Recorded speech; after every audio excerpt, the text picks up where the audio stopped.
ዘመቻ አንድነት ሌላ ምንም ግብ የለውም።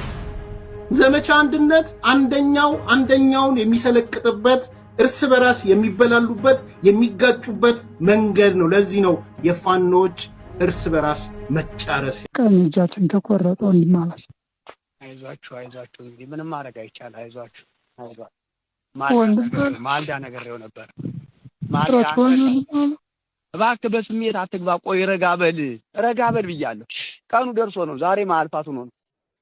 የስድብ ማትላኩበት እዛ ማዶ የስድብ ማትላኩበት እዛ ቡዳ ሰፈር በቴክስት የስድብ ማትላኩበት አንተ ሚሊሻ ነህ እጅን ይዘን ነው የምንወስደው እያሉ ተወኝ ወንድም አለ። ተወኝ እንደው ምን ታደርገዋለህ? ጦሩ እንኳን እንዳይሰበሰብ በአንድ ሰው እያለ ጦር እኮ ነው ታውቀው ያለክ እንዴ?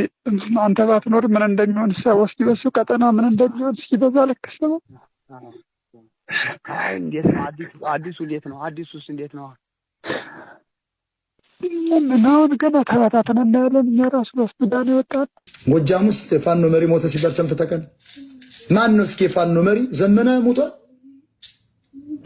አርሸት ሞቷል፣ ማንችሎት ሞቷል፣ ዝናቡ ሞቷል፣ አስረስ ሞቷል። ማን ነው የሞተው? የመበረቁ ጦር መሪ ሞቷል? የለም። ደቡብ ጎንደር ሂዱ እስኪ ስንቱ ነው የሞተው? የፋኖ ትግል ልክ እንደ ሌሎቹ 20 ምናምን ዓመት ሊፈጅ የሚገባውም አይደለም።